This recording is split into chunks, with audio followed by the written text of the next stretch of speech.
Bismillahirrahmanirrahim. Assalamualaikum warahmatullahi wabarakatuh. Selamat siang dan salam sejahtera untuk kita semua. Perkenankan, saya memperkenalkan diri. Nama saya Eri Susanto, AKS SIP MN. Saya adalah salah satu dosen pada program studi pekerjaan sosial, program sarjana terapan Politeknik Kesejahteraan Sosial Bandung, atau yang lebih dikenal dengan Poltekesos Bandung. Video ini dibuat dengan tujuan yang sangat spesifik, yaitu untuk memenuhi salah satu persyaratan dalam proses sertifikasi dosen tahun 2026. Secara lebih khusus, video ini merupakan bagian dari komponen pernyataan diri dosen dalam unjuk kerja Tridharma Perguruan Tinggi, khususnya dalam dimensi bidang pengajaran dan pendidikan. Melalui video ini pula, saya bermaksud untuk memaparkan secara transparan dan akuntabel bagaimana saya menjalankan tugas dan tanggung jawab akademik saya sebagai dosen, terutama dalam kegiatan pembelajaran yang saya ampu, mulai dari perencanaan, pelaksanaan, hingga evaluasi pembelajaran. Pada kesempatan yang berbahagia ini, saya akan menjelaskan salah satu mata kuliah yang saya ampu, yaitu mata kuliah Teknologi dan Manajemen Informatika dalam Pekerjaan Sosial, khususnya dalam konteks pemberdayaan dan penyuluhan sosial, atau yang dikenal dengan ICT in Social Work, di mana pemanfaatan teknologi informasi dan komunikasi kini telah menjadi kebutuhan yang tidak dapat dihindari dalam praktik pekerjaan sosial modern, baik pada aras mikro, meso, maupun makro. Saya akan memulai dengan menyampaikan deskripsi umum mata kuliah ini sebagaimana tercantum dalam rencana pembelajaran semester yang selanjutnya saya singkat RPS. Mata kuliah Teknologi dan Manajemen Informatika dalam Pekerjaan Sosial ini termasuk dalam rumpun keterampilan umum dengan bobot 2 satuan kredit semester yang ditempuh pada semester 4 serta dengan memiliki komposisi teori 30% dan praktik 70%. Mata kuliah ini dikembangkan dan dirancang untuk meningkatkan pemahaman serta keterampilan mahasiswa dalam menjelaskan dan menerapkan teknologi informasi dan komunikasi dalam praktik pekerjaan sosial sesuai standar yang telah ditetapkan oleh National Association of Social Workers atau NASW. Pada akhir perkuliahan, mahasiswa diharapkan mampu menjelaskan sekaligus mengaplikasikan teknologi informasi dan komunikasi dalam pekerjaan sosial, serta mampu mengembangkan dan menerapkan standar-standar pemanfaatan teknologi yang telah ditetapkan tersebut. Capaian pembelajaran ini tertumpu pada 3 aspek utama yang saling melengkapi, yaitu pengetahuan yang mencakup konsep dan teori, keterampilan yang mencakup kemampuan menerapkan teknologi secara praktis, dan etika atau sikap profesional dalam pemanfaatan teknologi untuk praktik pekerjaan sosial. Secara substansial, mata kuliah ini menyajikan sejumlah topik penting yang terstruktur dan saling berkaitan. Materi diawali dengan pengenalan teknologi informasi dan komunikasi, kemudian pemahaman tentang sistem informasi manajemen dalam praktik pekerjaan sosial yang memberikan fondasi konseptual bagi mahasiswa tentang bagaimana informasi dikelola secara sistematis dalam layanan sosial, khususnya dalam pemberdayaan dan penyuluhan sosial. Selanjutnya, mahasiswa akan mempelajari hubungan antara teknologi informasi dengan profesionalisme dalam pekerjaan sosial, termasuk pemanfaatan internet dan web. Maka materi ini menjadi penting karena seorang pekerja sosial profesional di era digital dituntut untuk mampu memanfaatkan teknologi secara etis dan bertanggung jawab. Berikutnya, mata kuliah ini membahas teknologi informasi berbasis bukti atau evidence based practice dalam pekerjaan sosial. Mahasiswa diajarkan bagaimana teknologi dapat memperkuat praktik berbasis bukti sehingga intervensi sosial yang dilakukan benar-benar berlandaskan dan hasil penelitian yang valid. Topik keempat, menyajikan standar-standar dalam pemanfaatan teknologi informasi untuk praktik pekerjaan sosial berdasarkan panduan dari NASW dan ASWB. Pemahaman terhadap standar ini sangat krusial karena mahasiswa mampu menggunakan teknologi secara profesional, aman, dan sesuai etika profesi. Materi berikutnya, mahasiswa akan diperkenalkan pada teknologi cyber untuk praktik pekerjaan sosial, termasuk implikasinya. Di era digital saat ini, pekerja sosial perlu memahami risiko dan peluang yang dibawa oleh teknologi jaringan, media sosial, dan dunia cyber dalam konteks pelayanan sosial. Topik ke-6 dan ke-7 membahas teknologi digital dalam praktik pekerjaan sosial secara mendalam, mencakup berbagai modalitas pelayanan berbasis digital seperti online, konseling, telepon konseling, video konseling, avatar terapi, self-guided, web-based intervention, electronic social network, email, dan text message. Ini mencerminkan betapa luasnya peluang pemanfaatan teknologi dalam intervensi pekerjaan sosial modern. Kemudian mahasiswa akan mempelajari ICT dalam pelayanan kesejahteraan sosial yang membahas bagaimana teknologi informasi dan komunikasi diintegrasikan ke dalam pelayanan kesejahteraan sosial secara menyeluruh. Mata kuliah ini juga secara khusus membahas dampak teknologi informasi pada pendidikan pekerjaan sosial dan pada praktik pekerjaan sosial, sehingga mahasiswa tidak hanya menjadi pengguna teknologi tetapi juga mampu berpikir kritis tentang konsekuensi dan implikasi teknologi bagi profesi dan masyarakat.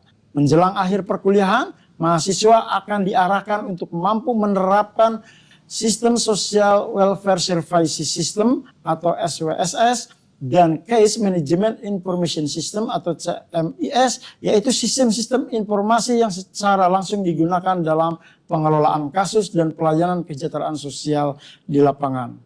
Materi terakhir adalah komputerisasi dan teknologi informasi dalam pekerjaan sosial yang memberikan bekal praktis kepada mahasiswa untuk mengoperasikan sistem dan perangkat komputerisasi yang relevan dengan praktik pekerjaan sosial termasuk software manajemen kasus. Pembelajaran dalam mata kuliah ini dirancang dengan pendekatan bersifat partisipatif dan berbasis pengalaman. Metode yang digunakan meliputi kuliah interaktif, diskusi kelompok, presentasi, pembahasan kasus nyata, serta penugasan mandiri yang mendorong mahasiswa untuk langsung mengeksplorasi dan menerapkan teknologi dalam konteks pekerjaan sosial. Selain itu, mahasiswa juga diwajibkan untuk membuat skenario penerapan teknologi, merancang desain sistem informasi sederhana, serta mempraktikkan penggunaan tools dan software yang relevan. Pendekatan project based learning ini bertujuan agar mahasiswa tidak hanya memahami teori, tetapi benar-benar memiliki keterampilan praktis yang dapat langsung diaplikasikan di dunia kerja. Sebagai pengampu mata kuliah ini, saya memiliki keyakinan yang kuat bahwa penguasaan teknologi informasi dan komunikasi bukan lagi pilihan, melainkan keharusan bagi setiap calon pekerja sosial profesional di Indonesia. Kita hidup di era transformasi digital yang bergerak dengan sangat cepat, dan profesi pekerjaan sosial pun harus mampu beradaptasi dan merespon perubahan ini dengan bijak dan bertanggung jawab.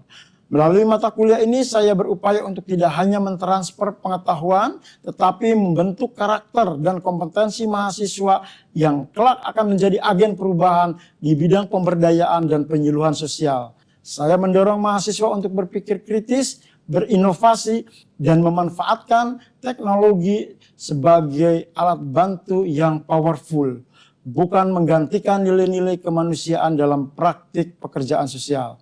Dalam konteks Tridharma Perguruan Tinggi, mata kuliah ini juga menjadi jembatan yang menghubungkan pengajaran dengan penelitian dan pengabdian kepada masyarakat. Studi kasus yang dibahas di kelas seringkali bersumber dari pengalaman nyata di lapangan, dan mahasiswa didorong untuk mengembangkan solusi berbasis teknologi yang dapat langsung dimanfaatkan oleh lembaga-lembaga sosial, komunitas maupun individu yang membutuhkan. Demikian pemaparan saya mengenai mata kuliah Teknologi Informasi dan Komunikasi dalam Pekerjaan Sosial yang saya ampu di Poltekkes Bandung. Saya berharap penjelasan ini dapat memberikan gambaran yang komprehensif, terutama bagaimana saya menjalankan tugas akademik dalam bidang pengajaran. Selanjutnya, mari kita saksikan bersama proses pembelajaran di kelas.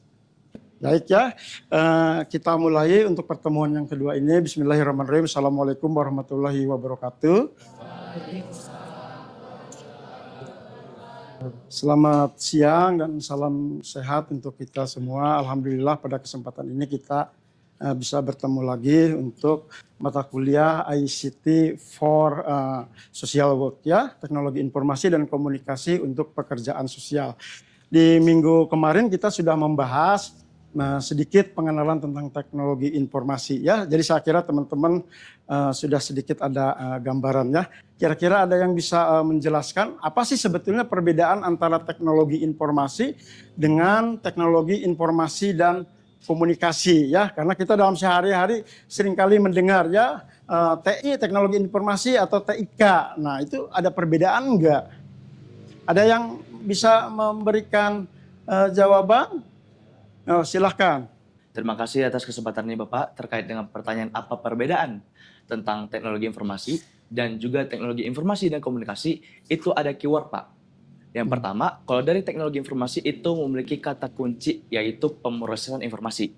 Nah, sependapat saya ataupun pemahaman saya terkait teknologi informasi itu bagaimana kita mengolah informasi secara internal.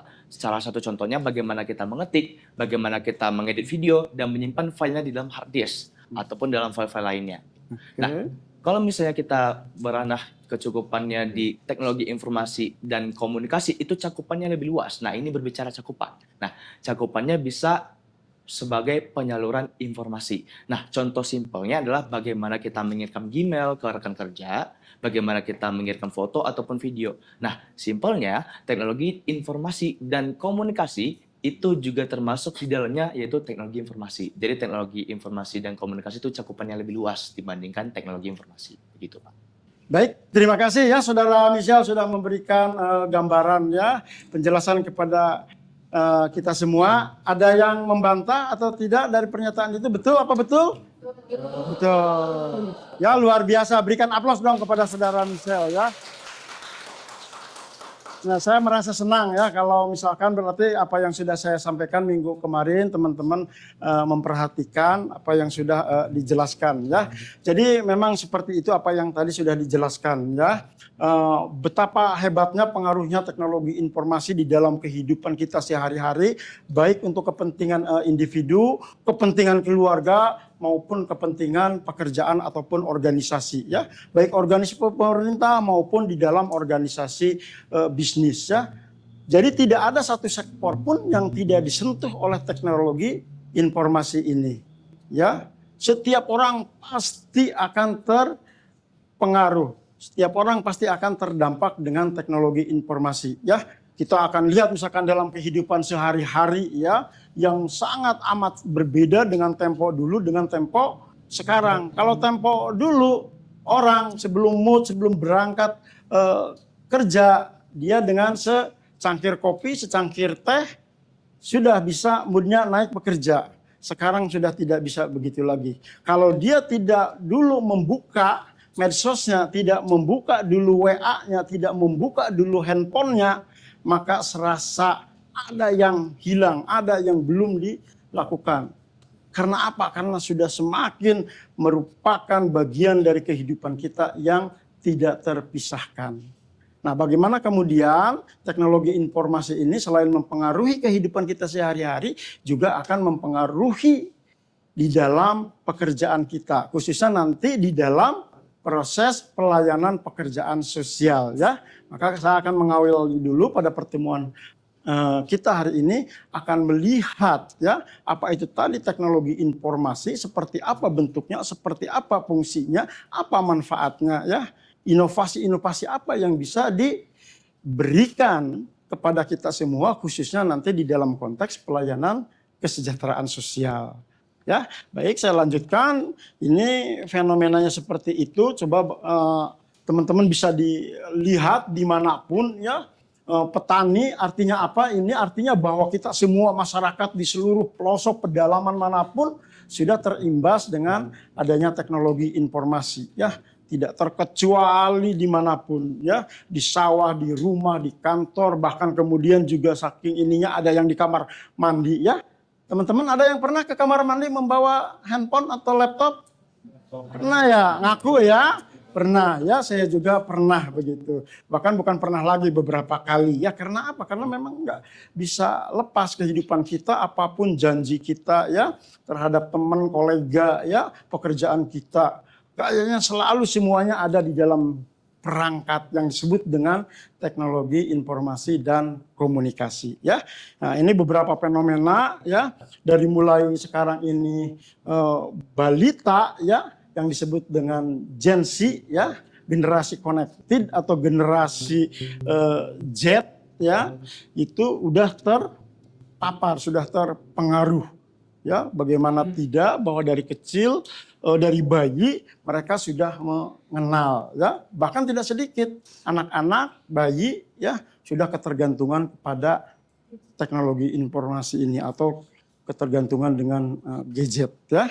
Oke, ini beberapa fenomena dan tadi pengertian sudah disampaikan oleh saudara Mizel ya.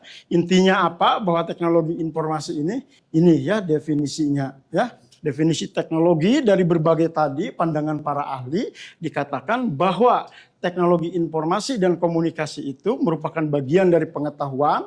Oleh karena itu ya diajarkan di sini ya, disampaikan di ruang-ruang forum ilmiah, di kelas-kelas ya, di bangku kuliah dari mulai tingkat dasar sampai dengan perguruan tinggi ya.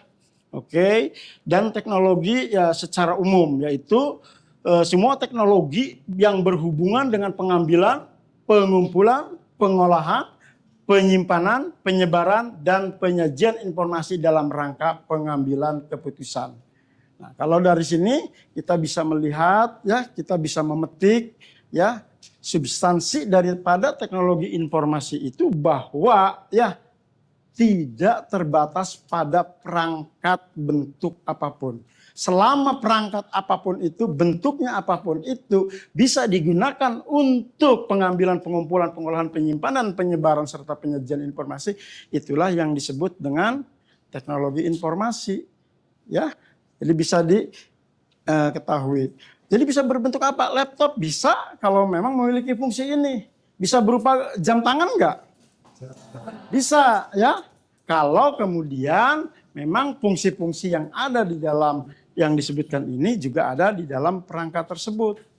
Ya, jadi nanti tidak terbatas kepada, kalau kacamata saya bisa menjadi sebuah teknologi informasi apa enggak? Bisa, ya. Pernah ngelihat enggak? Di mana lihatnya? Di Cina, yang lain di mana? Kalau saya sering lihatnya di film, ya. Saya sering kali nonton film spa, ya.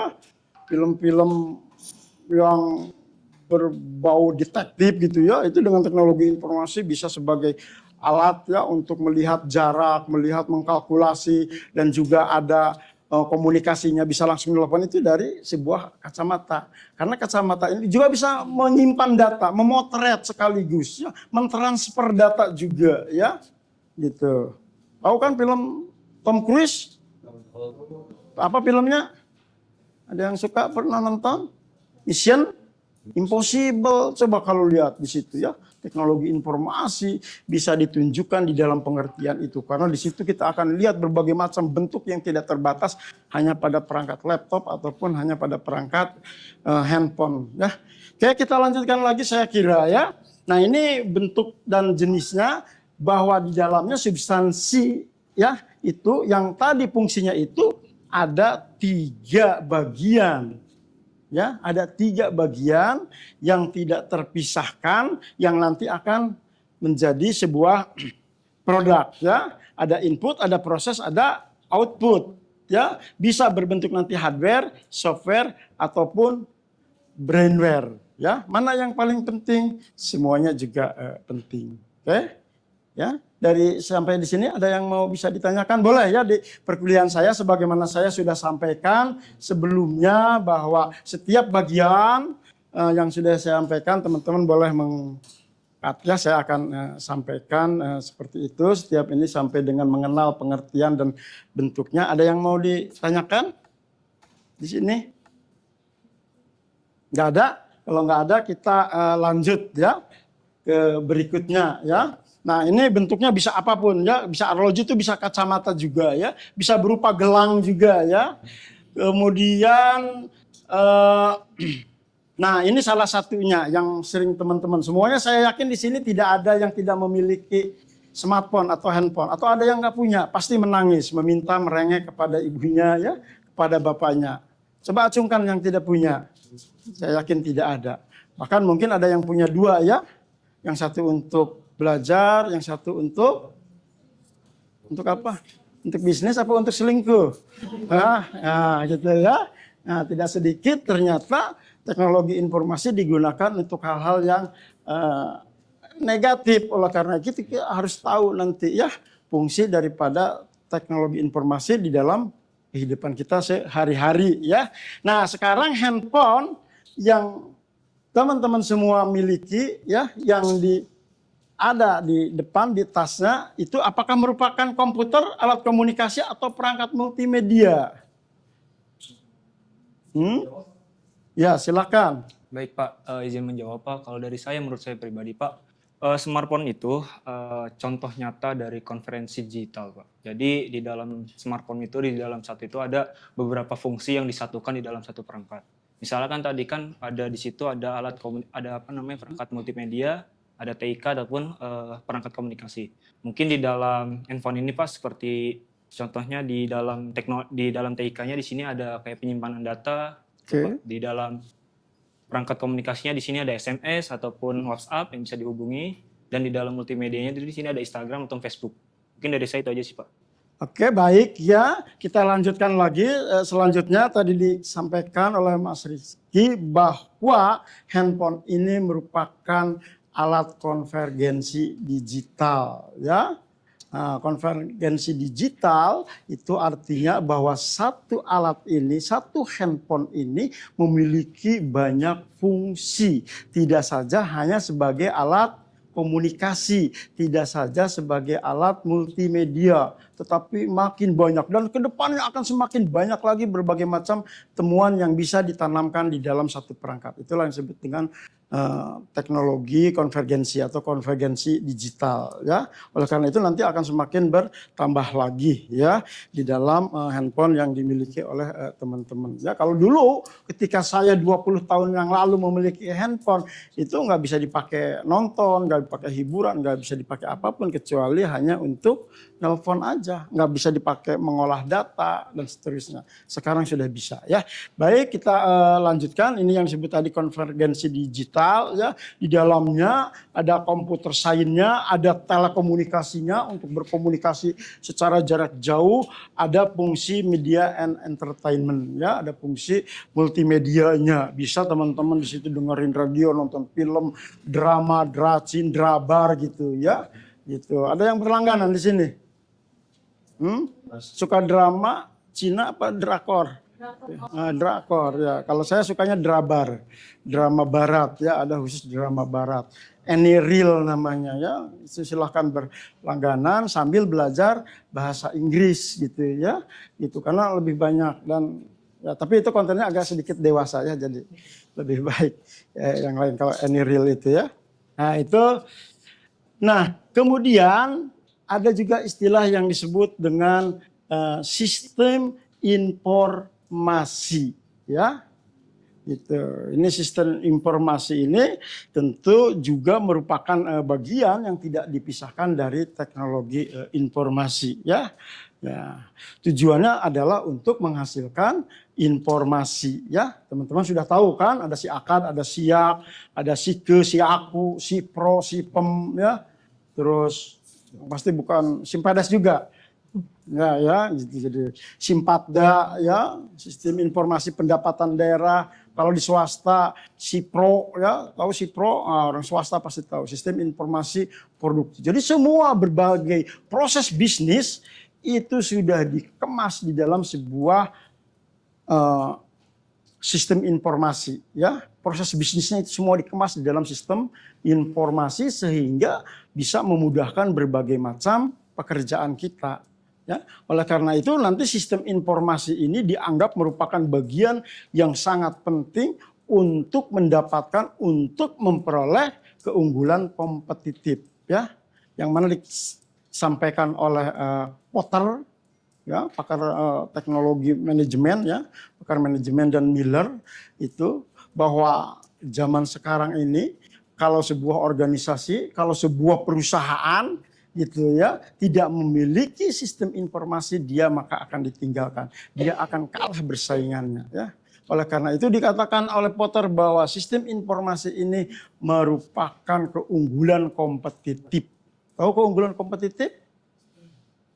Ya.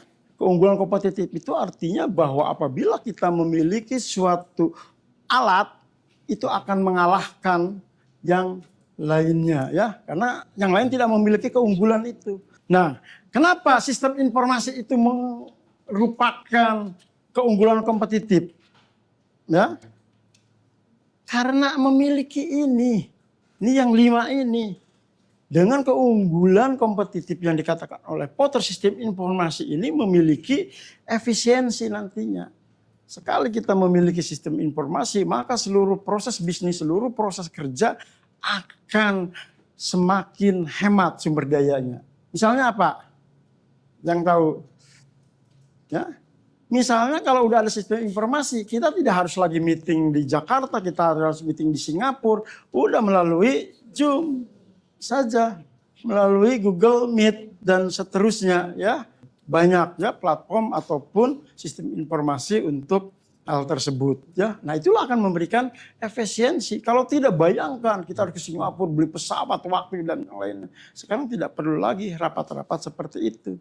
Dan nanti pun konteksnya akan sama dengan konteks di dalam pelayanan pekerjaan sosial, ya.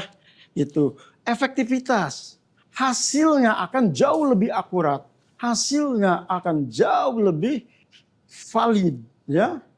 Hasilnya akan jauh lebih sesuai dengan yang diharapkan, ya. Nah, kenapa dengan sistem informasi? Karena akan memiliki fungsi komunikasi yang semakin lebih baik, semakin lebih cepat lagi, ya. Pesan semua dikemas bisa dalam bentuk email, sebagai macam bentuk suara, komunikasi tatap muka langsung, ya, bisa dilakukan. Fungsi kolaborasi, berbagai macam bentuk kerjasama apapun bisa prosesnya dilakukan melalui sistem informasi, ya, gitu.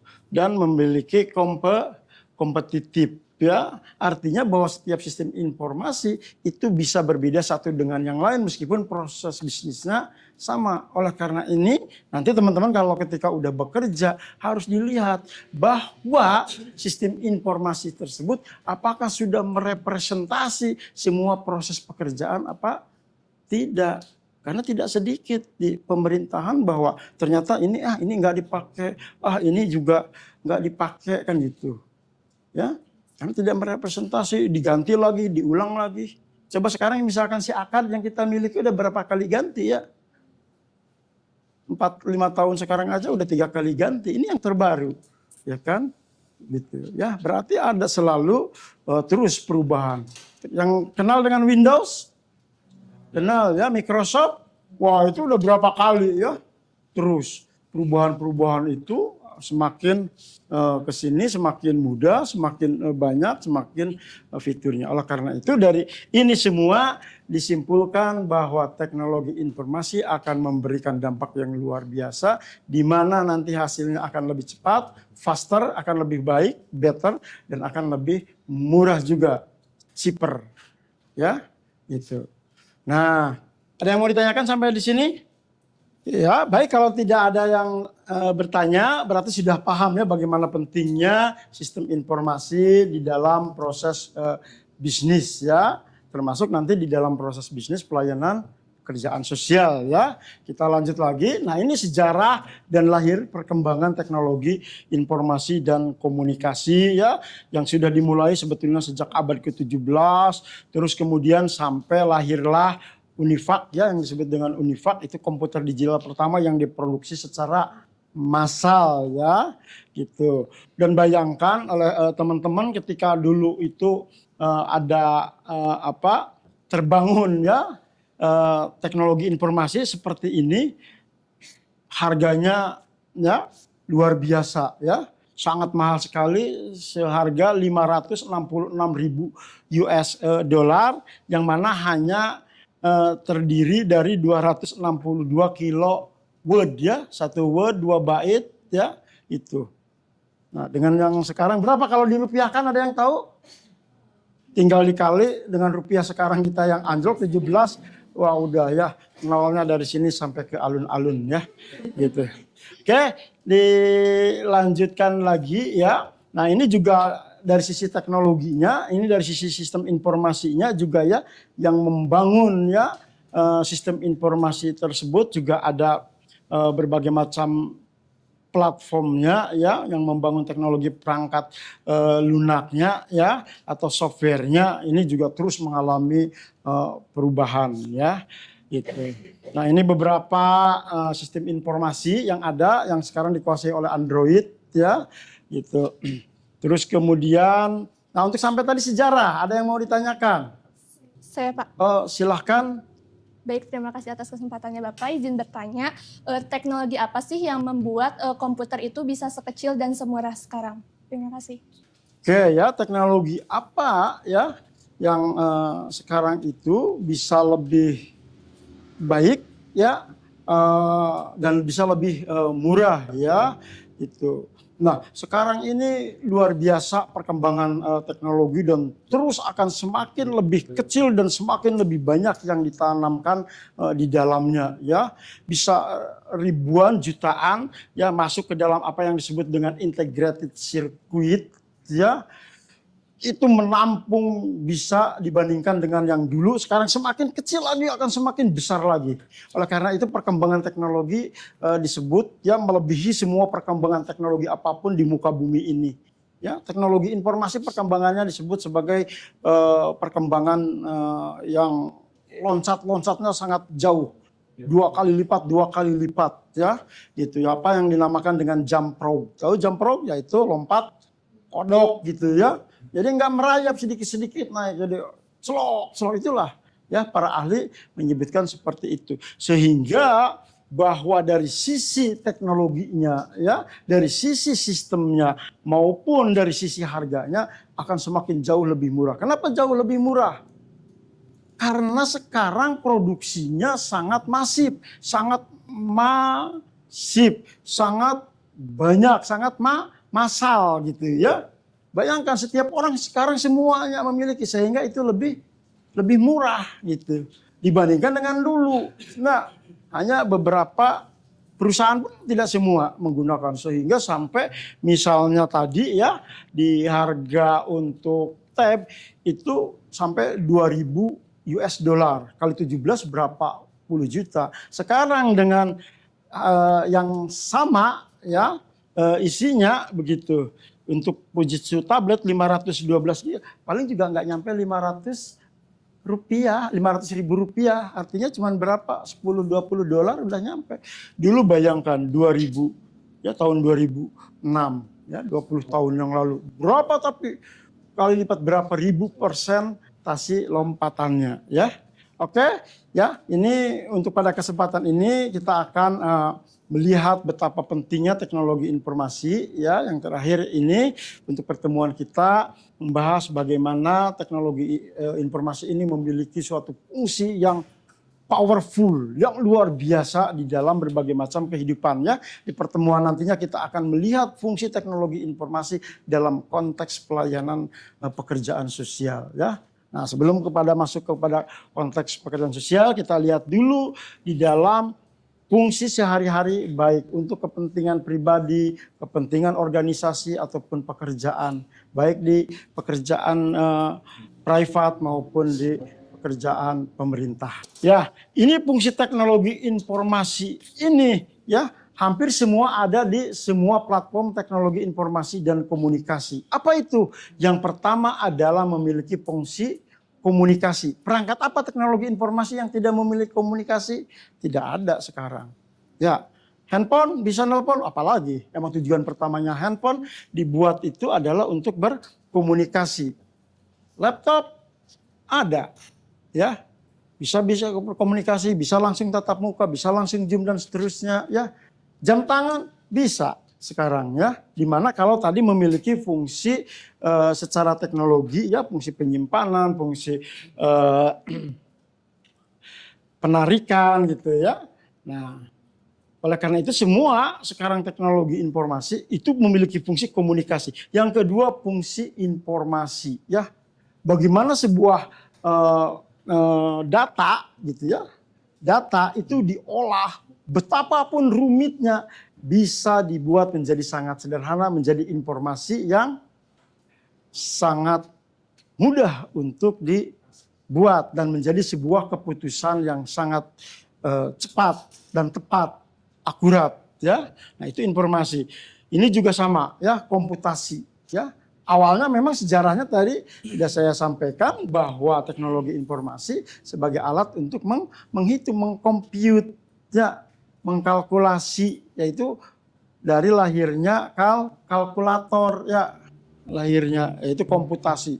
Angka rumit berapapun, ya, bisa sangat mudah diolah, ya, perkalian berapapun 0, sekian persekian, ada integralnya, rumus apapun bisa hasilnya diperoleh dengan sekali klik saja. Kalau kita dengan otak, wah, turunannya luar biasa banyak, ya. Ada fungsi bisnis, ya, tidak ada satupun bisnis sekarang yang untuk menggunakan teknologi informasi, ya. Kita bisa berjualan dengan mudah, tidak harus membangun kantor-kantor cabang, ya, dengan adanya cukup dengan adanya website itu bisa dikenal, masuk di seluruh dunia, bisa dilihat, ya. Kemudian fungsi edukasi, ya, teman-teman bisa belajar, bisa menggali ilmu, jutaan resource, ya. Dulu harus saya ke perpustakaan, sekarang perpustakaan manapun miliaran sumber, jurnal, buku semua bisa ditarik, ya. Dan yang terakhir adalah fungsi hiburan. Nah, ini juga sangat penting, ya. Oke, saya kira itu sesi terakhir dari mata kuliah ini, ya, pengantar untuk pengenalan teknologi informasi, dan nanti kita akan masuk ke lebih khusus, ya, masuki ke lingkup konteks ada persinggungannya bagaimana dikontekstualkan dengan layanan pekerjaan sosial. Ya, sebelum akhiri, untuk di sini ada yang mau ditanyakan?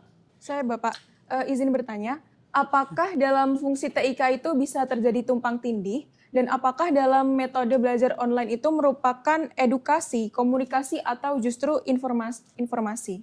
Oke, baik, ya, pertanyaan yang sangat bagus sekali. Tadi disampaikan oleh saudara, siapa namanya tadi itu? Rena? Oh, Hana, ya, saudara Hana, luar biasa betapa sangat dalam, ya, menganalisis apakah tadi fungsi-fungsi tadi itu bisa tumpang tindih, bisa apa bisa, enggak apa enggak, ya. Nah, tadi saya sudah sampaikan bahwa teknologi informasi ini bersifat konvergen, ya. Konvergen itu bisa menyebar, bisa berbagai macam fungsi yang ada di dalam satu perangkat dan bisa digunakan juga secara sekaligus. Artinya apa? Itulah yang dimaksud dengan tadi, ya, tumpang tindih itu artinya sekaligus bahwa pada saat yang sama fungsi itu kita menggunakan sedang berkomunikasi sambil menghitung, juga sambil mengolah menjadi sebuah informasi untuk kepentingan bisnis maupun edukasi, ya. Jadi memang bisa sekaligus tumpang tindih di situ digunakan gitu, berfungsi gitu, ya. Nah, inilah yang sangat luar biasa sekali, ya. Nah, tadi pertanyaan yang kedua bisa diulangi sedikit penekanannya. Tadi ada di mana? Metode belajar online itu merupakan edukasi, komunikasi, atau informasi? Nah, metode belajar, ya, online itu, ya, secara teknologi sekarang sudah bisa digunakan, ya, perangkat. Tetapi tantangannya adalah, ya, tidak semua orang memiliki akses terhadap hal tersebut, ya. Apalagi di negara kita masih belum semuanya memang terjangkau di pelosok, ya. Ada yang disebut dengan digital divide, ya. kesenjangan digital ya. Itu bisa secara teknologi, tetapi dalam pemanfaatannya itu masih membutuhkan beberapa instrumen ya, kesiapan kitanya, SDM-nya ya, dan ya secara teknologi udah saya kira sampai ini ya. Bagaimana itu juga kalau ada beberapa suatu kejadian ya, itu justru akan sangat bermanfaat. Bagaimana misalnya ketika terjadinya COVID-19 ya, kita tidak bisa menghadiran. Nah itulah ya fungsi edukasi gitu. Setiap hari kita belajar, itu angkatan tahun berapa ya, tahun 2019 ya kalau tidak salah ya. Itu hampir satu semester kita tidak melaksanakan tatap muka seperti itu. Berbasis pada atau bahkan menggantungkan kepada teknologi informasi. Kita mau nyewa begitu banyak akun untuk Zoom ya. Selain juga dengan menggunakan apa selain Zoom? Ada yang tahu? Wah, Google Meet, Zoom ya, dan lain sebagainya ya. Oke ya, luar biasa sekali ya. Baik, saya kira untuk pertemuan pada hari ini kita akhiri ya, dan kita nanti lanjutkan bagaimana baik secara teknologi maupun sistem informasi bisa diaplikasikan, bisa dikontekstualkan terhadap layanan pekerjaan sosial, dan juga kemudian bagaimana itu semua ya penggunaannya diatur, standar-standar apa itu ada pasti, standar-standar apa yang harus dimiliki oleh seorang calon pekerja sosial untuk dapat mengaplikasikan teknologi informasi tersebut ya gitu. Oke, kurang lebihnya mohon maaf, saya akhiri. Wabillahi taufiq wal hidayah. Assalamualaikum warahmatullahi wabarakatuh.